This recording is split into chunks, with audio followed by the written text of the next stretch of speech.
Hey, Phil Pustiowski here. I want to talk to you about a subject in real estate investing that is extremely important. That is motivated sellers and how to find them. Okay, what is a motivated seller? You may have heard that phrase before. I'm going to define that for you, and I think it's important that you understand all the components of it. A motivated seller, in my opinion, is a homeowner or real estate owner that really wants to sell their home.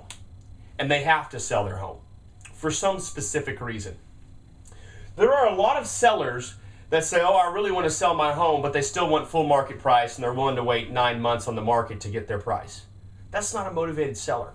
A motivated seller is someone who says, look, I've got to get rid of this home, I've got to get rid of this apartment building, I've got to get rid of the shopping center, and there's a reason for it. And there's all sorts of reasons, of course. It could be divorce, it could be job loss, it could be financial issues, it could be health issues, it could be something simple. Maybe they need the money that week, But the point is, a motivated seller is somebody who absolutely has to sell. And the other question is, what happens if they don't sell? That's the real definition of a motivated seller. If they say, oh, if it doesn't sell, it's no big deal, I'll just stay in the home, they're not motivated. But if you say, what happens if you don't sell? I say, well, I guess it'll go into foreclosure. Or, well, I guess, I'll just give the house away. I don't have an option. I've got to sell it.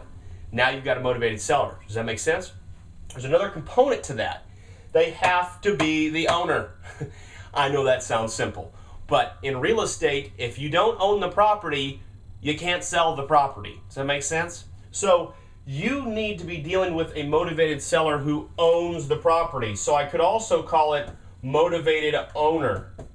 They need to be the owner. Let me give you a couple examples. Sometimes a young person will buy a home and their parent will co-sign, and their parent will also be the half owner.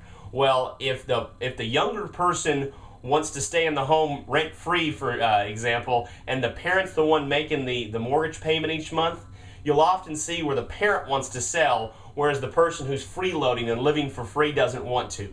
That's an example of you have to be on page with both of the owners. Another example is I've seen where sometimes a tenant living in the property somehow has worked out an arrangement with the owner, but they're not really the owner. So you always need to be dealing with the owner of the property. Okay, so that's what a motivated seller is. When you have a motivated seller, that's when opportunities arise for all different types of real estate investing, whether that be a short sale, a subject to, a lease purchase, a wholesale, a fix and flip, whatever the case may be. When you've got a motivated person on your hands, you can do that. When you don't have a motivated person, you really can't. And I see that a lot. I've taught people for a long time, thousands of people I've taught. What I have seen is that sometimes people try to get a non-motivated person into a deal by doing something ultra creative. Well, that doesn't really work. You need to start with the motivated seller, the motivated owner, and then work out your creativity there afterwards. Does that make sense? That will save you a boatload of time. Only work with motivated people. Also, you cannot create motivation. Let me say that again. Let me get close to the camera here. You cannot create motivation. Either the motivation exists or it doesn't. You're not a salesman. You're sorting through to find the motivated people. Does that make sense? So, do not try to sell people on being motivated. Oh, you're about to lose your house next week. You really need to sell. They don't care. Some people are a week away from foreclosure, and their attitude is they're going to stake it out in that home until the sheriff takes them out. You want to work with people who are already motivated, people who already have that motivation inside them, not something you have to create because you can't create it. I hope I've covered that in detail. That's really important. Now, on the next one, what we're going to cover is how to find these. I was going to cover it on this video, but I feel like I've already gone too long. So the next video is going to talk a little bit more about how to find these.